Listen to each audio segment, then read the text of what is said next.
1941. The Germans were marching through Russia. They weren't just grabbing territory. They were also stealing priceless works of art. One of them was the Amber Room, an extraordinary series of 18th century amber screens worth millions of pounds. It was regarded as an eighth wonder of the world. This fabulous artifact was taken to the German city of Königsberg. But 4 years later, when the Allies retook the city in 1945, the Amber Room had mysteriously disappeared. Was it destroyed in the fighting? Or had it been hidden? It was the beginning of a treasure hunt that would draw in some of the most powerful secret police forces in Eastern Europe. There would be searches, official and unofficial, sponsored by East Germany, by the Stasi, by the KGB. There would be false starts, missing records, and fabricated stories. Stasi spent more and more money and more time because they wanted the glory. It would become one of the great treasure hunts of the 20th century. A hunt that continues today. We are very close of finding the Amber Room, but we just need help.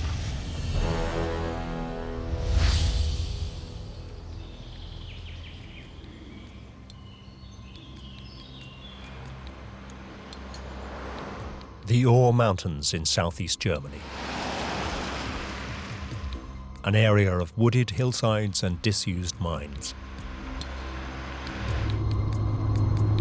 Here, for the last 20 years, Henry Hattenhauer has been searching for an extraordinary missing artifact.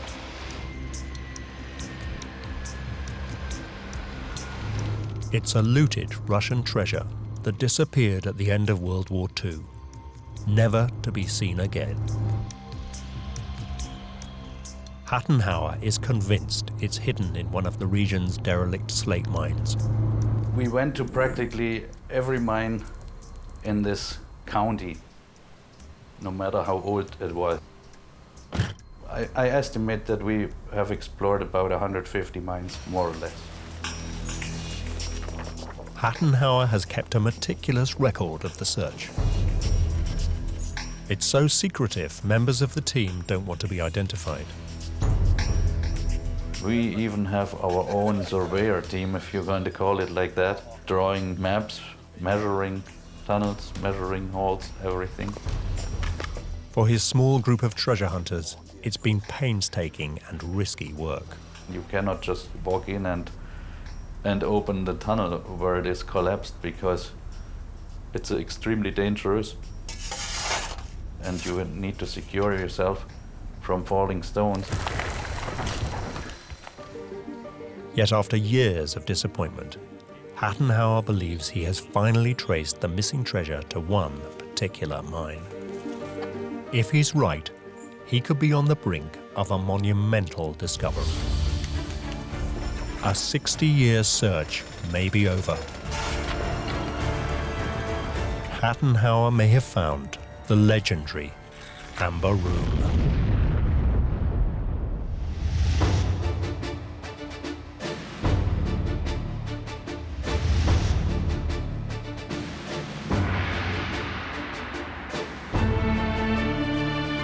It was one of the most extraordinary artifacts ever created.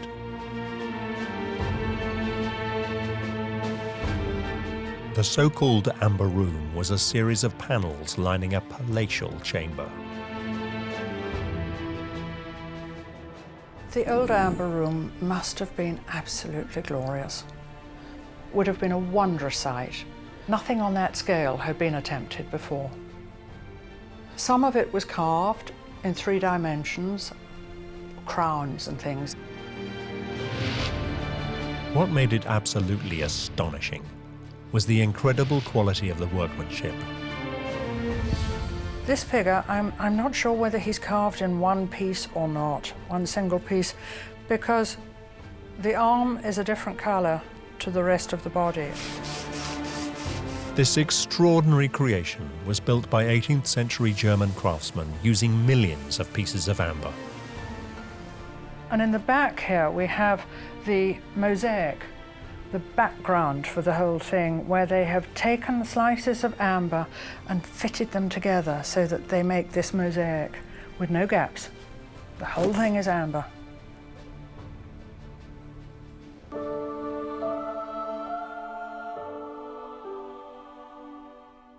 Amber is a semi-precious substance only found in a few parts of the world. One of the main sources is the Baltic coast of Poland. It's formed from the resin of prehistoric trees that grew in the region 60 million years ago. During the early 1700s, the amber room became a symbol of German craftsmanship at its most magnificent. It was regarded as an eighth wonder of the world. And I think the reason for that is that no one had conceived of the idea of using amber architecturally. I mean, the sheer audacity of taking something which we normally associate with ornamental jewellery and using it architecturally to effectively coat or laminate an entire room was foolish, incredible, folly.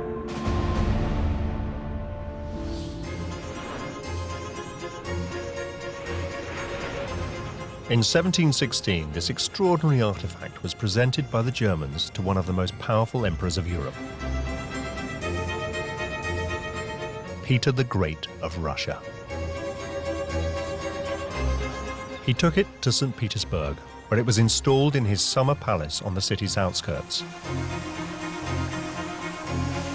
There it remained on display for over 150 years, until the summer of 1941.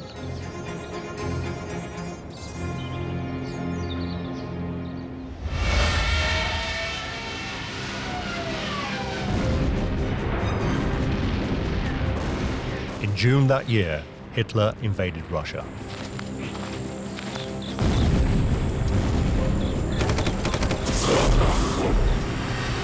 The German forces weren't just interested in seizing territory. In a meticulously planned operation, they took with them teams of art experts intent on seizing anything that represented German craftsmanship. Hitler himself was a fanatically searching for German artists of the 19th century, 18th century artwork.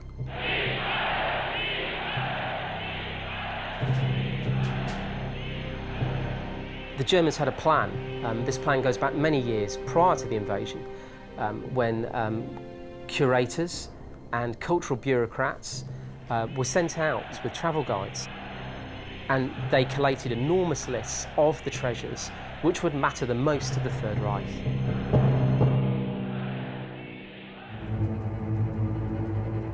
High on their hit list was the Amber Room. They figured that there was a tie-in on the Amber Room with the German heritage. They wanted the material back in Germany.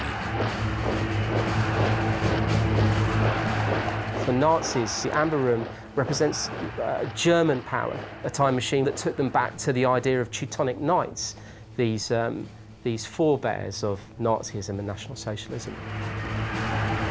It was, in short, symbolic of a long history of German superiority and military might reaching back to the Middle Ages.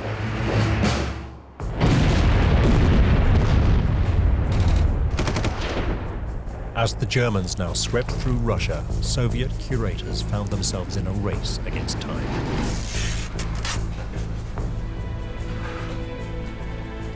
Thousands of precious artworks had to be packed up and shipped east as fast as possible to Siberia.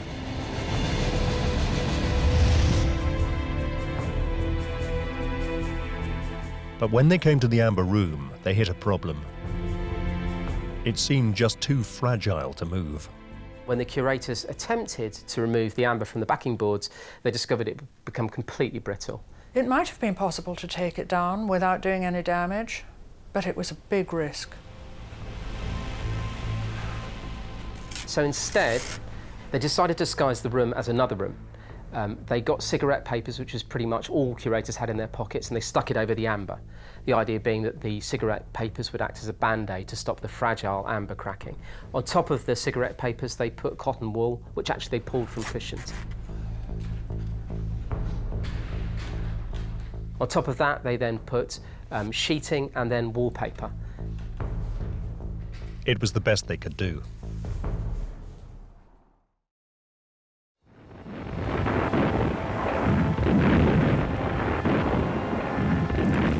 By September 1941, 2 months after the invasion of Russia, the Germans had surrounded St. Petersburg. Here they headed for the Summer Palace and its Amber Room. Despite Russian attempts to hide it, German looters knew exactly where to look. Consulting their ledgers and their plans, they have an idea of which room to go to, they have an idea of its dimensions, and they even bring packing cases and were far more organised than the Russians who were called upon to evacuate it. The Germans shared none of the Russian fears about damaging it. They ripped all that amber out, and I'm sure they numbered it properly, and put it in big chests and shipped it out.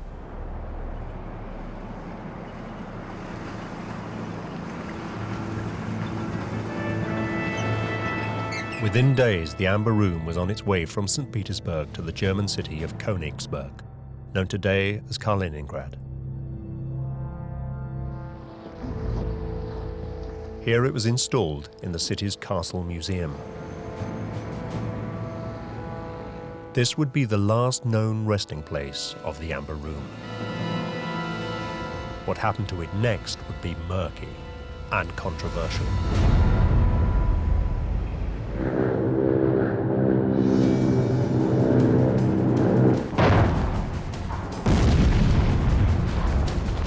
By the winter of 1944-1945, the Germans were in retreat.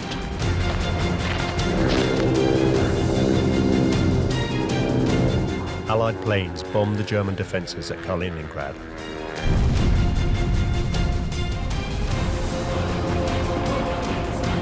The Red Army swept west. By April 1945, they'd retaken the city. By the time the Red Army arrived, the city is on fire.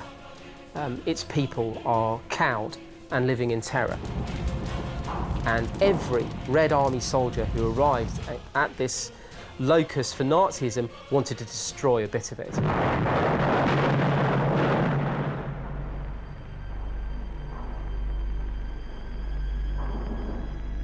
One of the first things the Russians did was search for the Amber Room.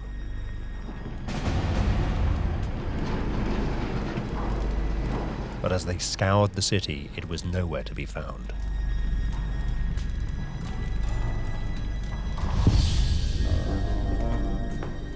What had happened? Had it been destroyed in the battle for the city? Had it been hidden somewhere?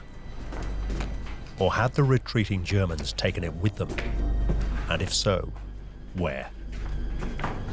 The mystery of the Amber Room had begun.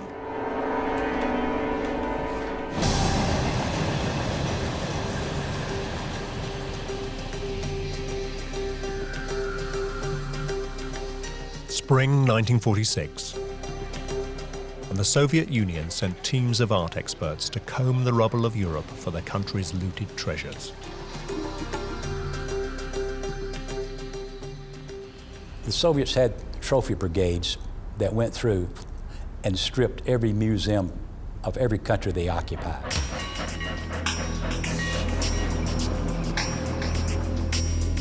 One place they headed for was Kaliningrad, the last known resting place of the Amber Room. The mission was led by one of the country's leading art experts. Anatoly Kuchimov had been the chief curator of the Amber Room in the years before the war. In Kaliningrad, he soon found a highly significant clue. The Amber Room had contained 4 small stone mosaics. Sifting among the debris of the castle, he found fragments from 3 of them.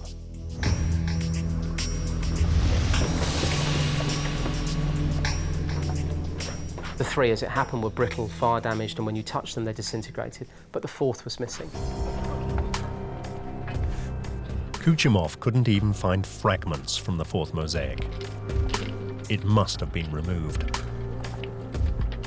To Kuchumov, this was highly significant. If one of these panels could be missing, what else from the room was missing? This is the logic of Kuchumov. If the panel had been taken, the far more valuable amber walls, the amber facings, must have been taken too. And in his opinion, there is a clear case to be made that the amber room survived the siege of Königsberg. But if it had survived, where was it?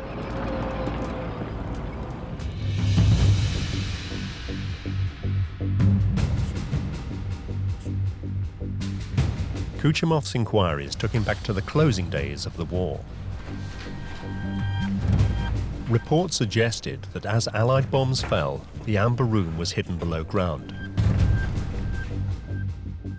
Was this where he needed to look? Kuchumov manages to get some digging equipment and a team of volunteers, and they begin their own excavation.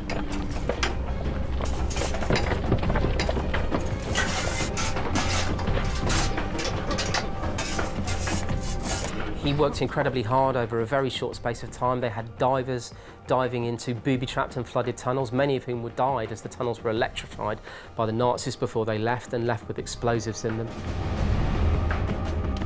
The Russians even blasted their way through collapsed tunnels.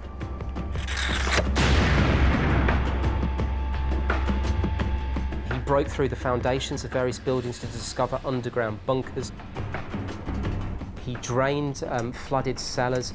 He broke into stores in various castles that ringed the city.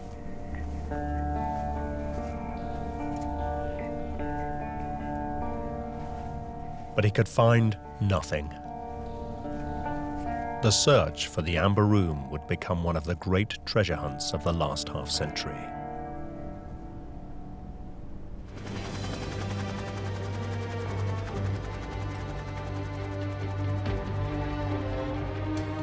One of the first countries to join the hunt was the newly formed Republic of East Germany, the GDR.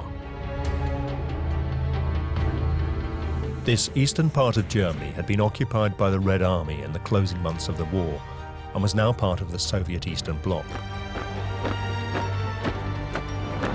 It would become a key defender of communism in Europe.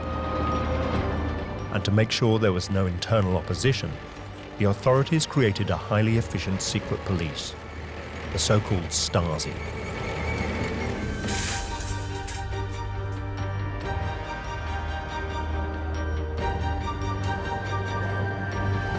The Stasi were housed in a large office block in Berlin.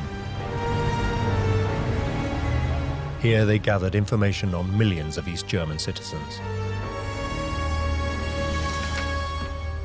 In the late 1940s, as the Stasi got wind of the missing Amber Room, they embarked on their own search for it.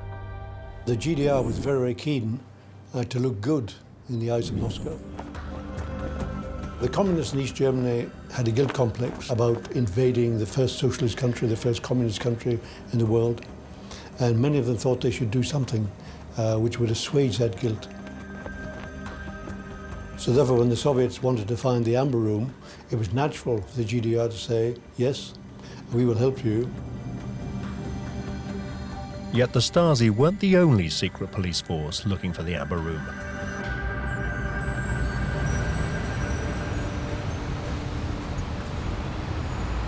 In Moscow, the Russians turned for help to the KGB, based at the infamous Lubyanka.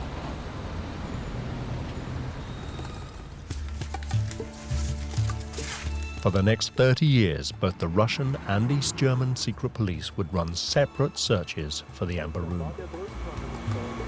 There's two secret investigations running in parallel, one being driven by the KGB and one being driven in East Germany by its fraternal compatriots of the Stasi. But the search was neither very fraternal nor cooperative. If the KGB thought that it was on the track of the Amber Room, it would not reveal that to the Stasi because They wanted the glory. And of course the Stasi, they wanted to be the first to discover where the Amber Room was, because they wanted the glory. So therefore you had this slightly strained relationship. The KGB would concentrate its search at the last known home of the Amber Room, Kaliningrad, the former German city of Königsberg. Meanwhile, the Germans began their search closer to home.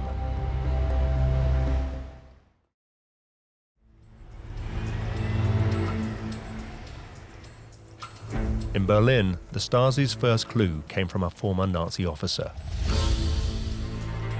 Gerhard Strauss had been an assistant curator at Kaliningrad Castle, where the Amber Room was on display.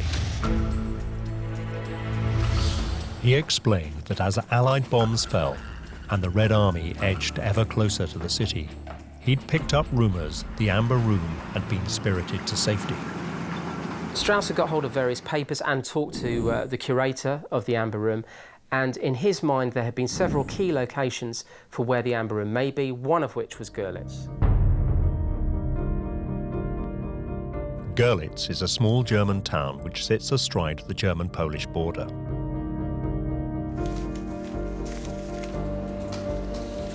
For a brief moment, it looked as though the Germans had made a breakthrough. But as they looked further at Strauss's evidence, it was clearly based on little more than hearsay. Not enough to turn a city upside down.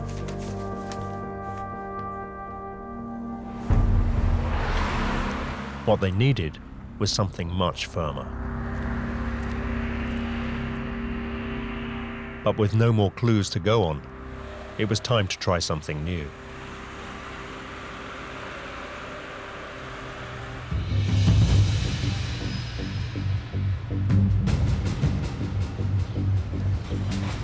In 1958, the Stasi did something unprecedented in the tightly regimented society of East Germany.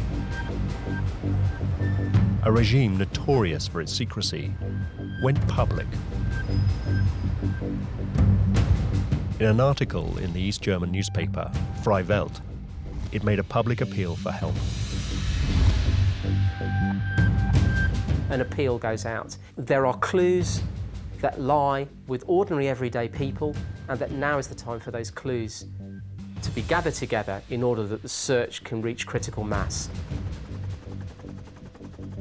If you know anything, contact your local city council, contact the newspapers, contact the KGB, contact the Stasi, contact whoever you want, but now you help us as loyal citizens to rejuvenate this search. The German investigation was now led by a Stasi agent called Paul Enke.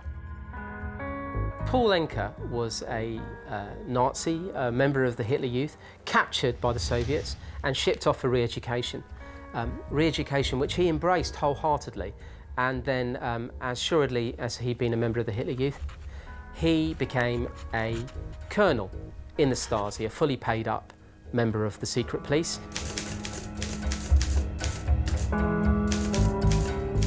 Within weeks of the article appearing, Enke received a letter. It came from a man with a remarkable story to tell.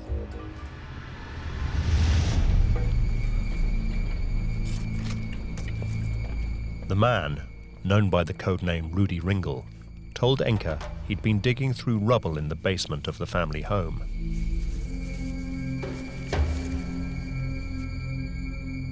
Here, he'd found his dead father's identity papers, together with a package of documents. Ringel had read them and been terrified.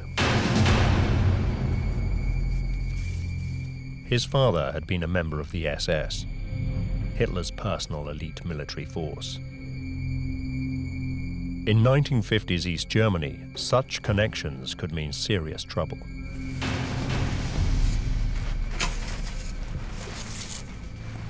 The young Ringel had burnt the documents and tried to forget the whole incident.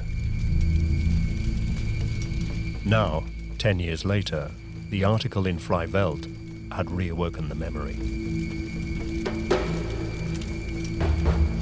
Ringel told Enke the now destroyed documents had included a receipt confirming the handing over of 42 crates and an order to take them to a secret location. Most importantly, he remembered the transcript of a radio message. Action amber room concluded. Storage in the SCH. Access blown up. Casualties through enemy action.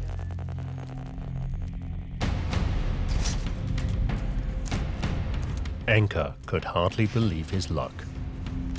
Here was the first positive confirmation that somebody had ordered the evacuation of the Amber Room, and that the job had been completed. Enke now had solid evidence the Amber Room still existed. It had to be possible to find it.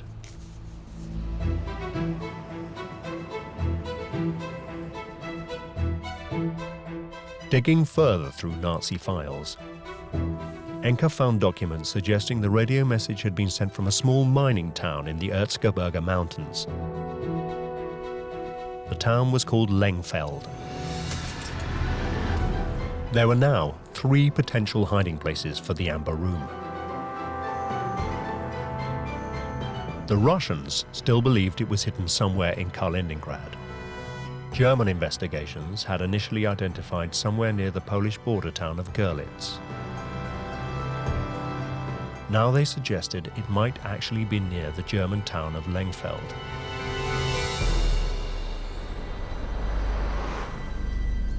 But Lengfeld is surrounded by hills and valleys. There were hundreds of potential hiding places. The evidence was much too vague. Enke needed something more concrete. Then, in the 1960s, there appeared to be another breakthrough.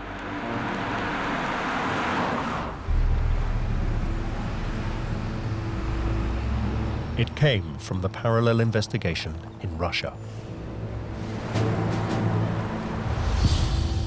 For some time, the KGB had been interrogating a man called Erich Koch. Koch had been an important Nazi official. Throughout the war, he'd been the Gauleiter, or boss, of Kaliningrad. He'd been the man responsible for installing the Amber Room in the Castle Museum. Now, in 1967, he finally admitted to the Russian KGB that during the closing days of the war, he'd ordered it taken down. He at last concedes that the Amber Room was part of a list of treasures that was to be packed up and evacuated. And in fact, because the evacuation couldn't succeed, he claims instead it was placed in crates and buried in a secret bunker beneath a church in Kaliningrad. Here was new, hard evidence to back up the Russian curator Anatoly Kuchemov's theory that the Amber Room was not in the German Erzgebirge. It was still in Kaliningrad.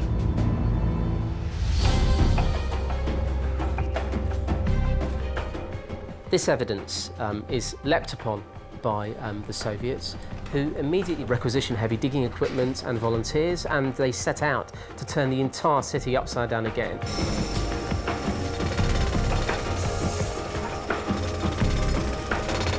Once again, the Russians scoured Kaliningrad. But once again, they found nothing. If the Amber Room really was in the city, its hiding place remained a mystery.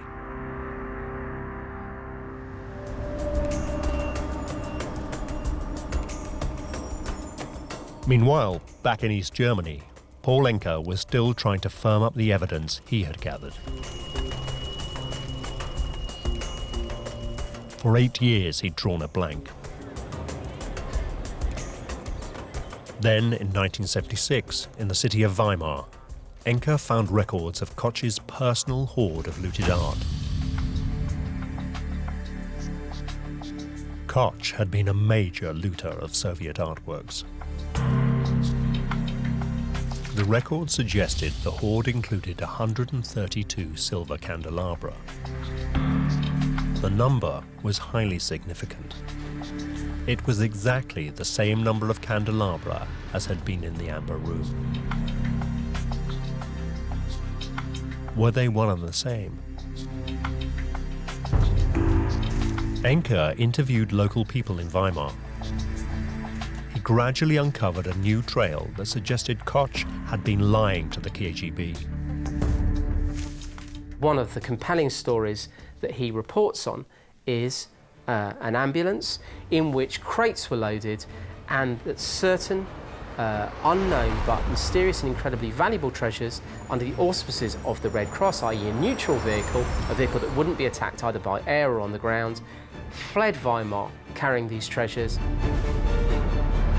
The record showed they had taken the treasure south to the Erzgebirge Mountains. If Enke was right, the Amber Room wasn't in Kaliningrad at all. The bits of the jigsaw were coming together. Rudi Ringel's evidence had also pointed to the Erzgebirge.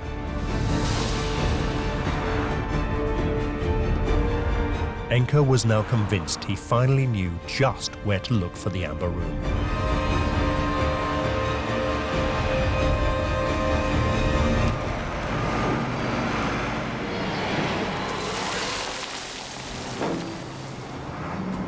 That year, Enke started searching disused mines in the region. They begin zeroing in on a series of mines, and they brought in heavy digging equipment. And they dig, and they spend considerable amounts of money on this operation. It's a vast operation involving huge numbers of volunteers. Enke narrowed the search to one mine, but the shaft was blocked by rock falls. The Germans dug hard. They blasted through blockages. But Enke was in for a nasty surprise. When they break through, eventually, to the areas they have mapped out as the key locations, what they discover, rather than treasure, is rolled up and burnt pieces of Pravda. Pravda was the Russian Communist Party newspaper. The burnt pages were dated July 1945. They'd been used by the Red Army to roll cigarettes. The Soviet forces had already explored the mine 31 years earlier, and they'd clearly not found the Amber Room. But nobody had bothered to tell Enke or his German colleagues. The operation had cost the Stasi some $500,000. It had been an expensive and embarrassing failure.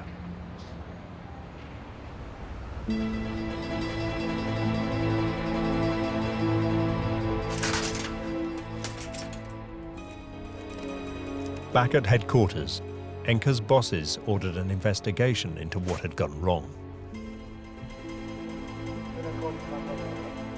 The Stasi were not used to failure. They also made a second alarming discovery. Rudi Ringel's story that his father had been a major in the SS was a complete fabrication. The man that Paul Enke had built his entire case on was in fact a wounded postman who had no connection to the Amber Room story, a fantasist with forged documents. The German connection to the Amber Room was fallacious and a fantasy.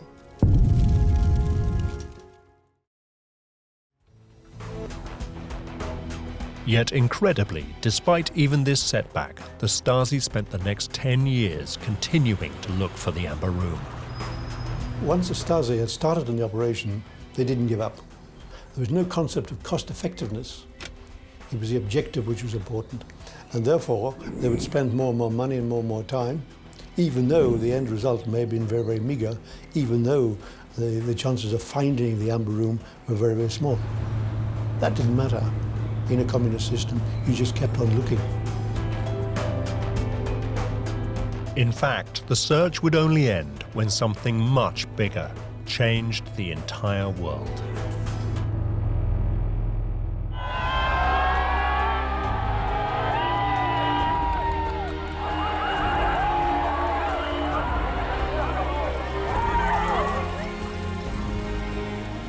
In 1989, the wall dividing East and West Germany came down. Communism in Eastern Europe collapsed.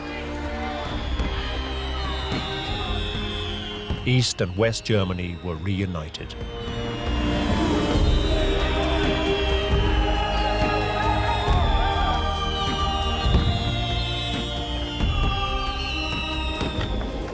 In the following euphoria, a German energy company agreed to sponsor the construction of a brand new amber room and give it to the Russians.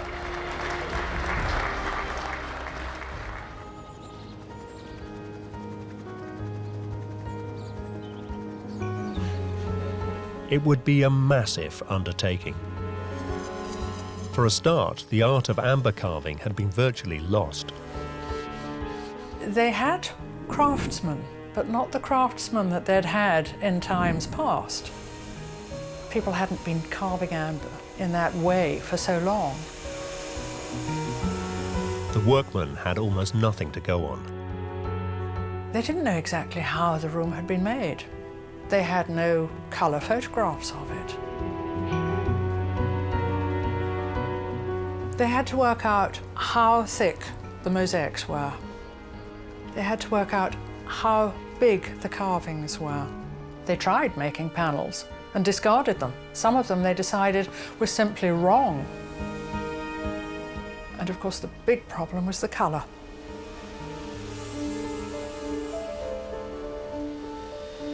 This was a problem nobody had anticipated.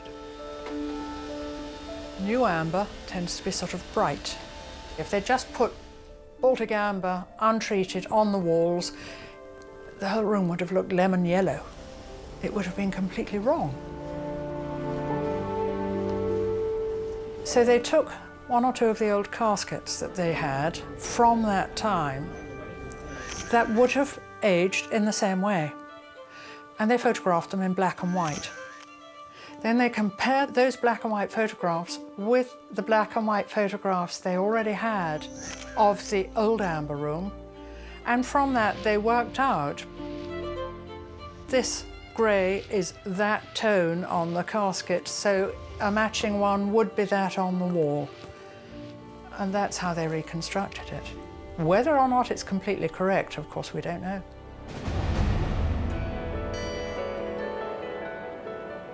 The work took several years.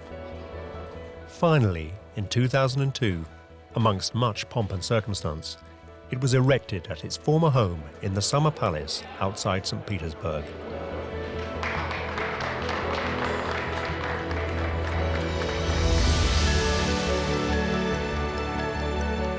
It may not have been the original, but it was still a spectacular sight.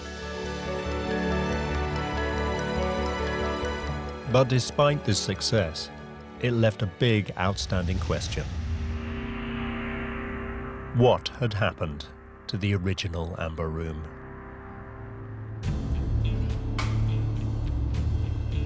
In 2004, Adrian Levy was one of two investigative journalists to publish the results of a 4-year trawl through reports, letters, and documents in Berlin, Moscow, and St. Petersburg.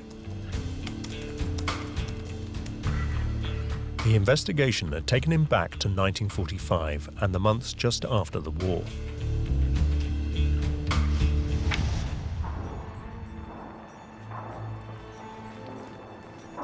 Here, he'd found a new clue.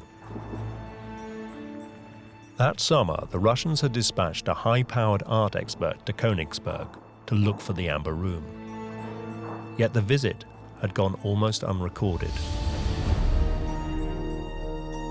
His name was Alexander Brushov, a professor at the State Historical Museum in Moscow.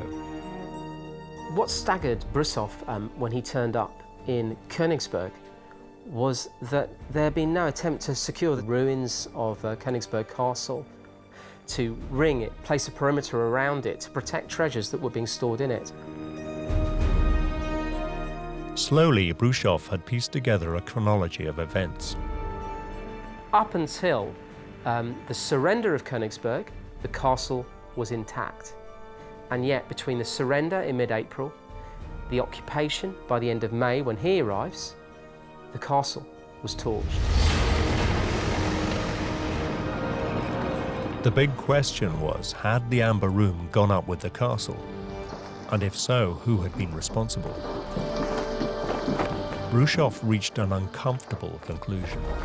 He noted on his report and in his private diary that the torching was the responsibility of the Red Army, who saw the castle as the epitome of Nazism, of everything that they despised, without thinking of what might be stored in the cellars. One item of which was the most precious treasure of all, the Amber Room.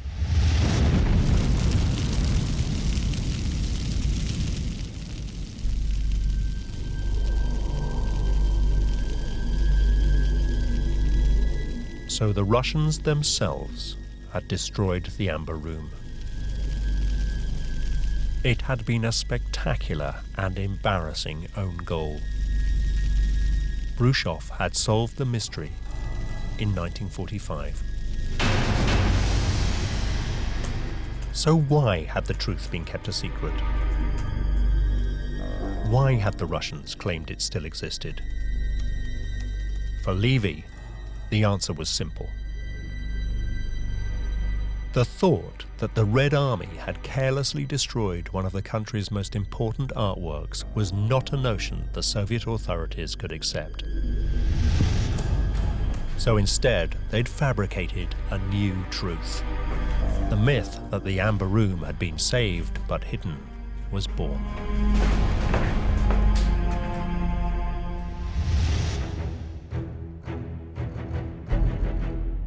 Moreover, Levy discovered that in sending Anatoly Kuchumov to Kaliningrad, the Russians had found just the man to spin the yarn. Ever since the German invasion, Kuchumov had been a troubled man. In 1941, he'd been personally responsible for the artworks at the Summer Palace, including the Amber Room. It was he who decided it was too brittle to move. It had been his decision to leave it where it was and paper over it. But the Germans had shown that he was completely wrong and had carried it away in a matter of days. Anatoly Kuchumov came back after the war, racked by this decision, racked by guilt. So here we have a young curator, an ambitious young man, who's made a fateful decision that turned out to be the wrong decision. He didn't pack the Amber Room, but the Nazis stripped it in 36 hours. In the post-war political climate, responsibility for such a disaster could mean arrest and even death. He's come back into a heavily politicised environment at the beginnings of a Cold War, where the KGB dominate and guilt is being apportioned. Other colleagues are disappearing as a result of those decisions. Is the man who is responsible for the vanishing of the Amber Room going to come back saying he found nothing? That's not going to happen. So instead, Kuchumov had come up with a new answer, one more favourable to Russia and himself. It had probably saved his life. Kuchumov's verdict, when he was sent there in 1946, was there was enough evidence to suggest the Amber Room survived, which meant that he could also therefore provide the evidence that he himself was not guilty of anything, no crime had been committed. The Amber Room had not been lost.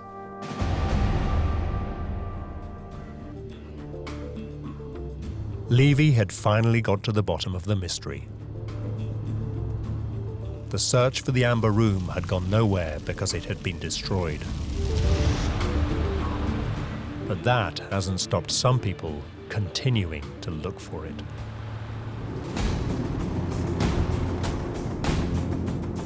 In the early 2000s, treasure hunter Helmut Gensel led a search for the Amber Room in the Czech Republic, close to the German border.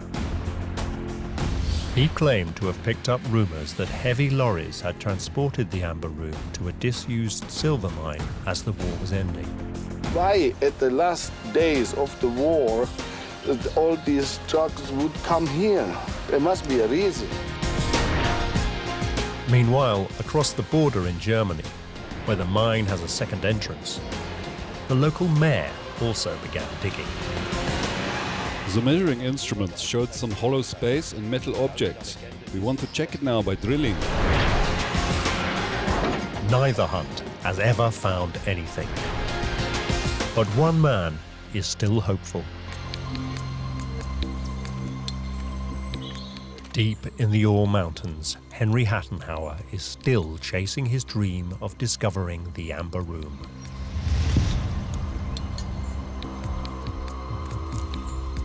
He's found a mine he believes may contain important new evidence. We found footprints from SS boots, a lot of footprints, all pointing to this one place in the mine. We found a lampshade with 5 light bulbs, which is very unusual. Electrical fittings are never found in these mines. They were closed in the 19th century, before the use of electric lighting. To Hattenhauer, it suggests the mine has been used much more recently. It was definitely not just used as an ordinary mine. Personally, I'm convinced that the Amber Room is here. I'm absolutely convinced. I mean, I know that there are many people claiming to know where the Amber Room is, and people laugh about it. But we really have a lot of interesting hints that make us think that the Amber Room is here. Just beyond the footprints and the mysterious lights, the mine shaft is blocked by a rockfall. It would cost thousands of pounds to clear it, money Hattenhauer and his group don't have. We are very close of finding the Amber Room, but we just need help. We can't do it ourselves. So far, Hattenhauer has failed to find a backer. But he's not giving up hope. Such is the value and mythic status of the Amber Room, it will continue to exert a magnetic pull over treasure hunters. Even though all the evidence suggests it was destroyed more than 60 years ago.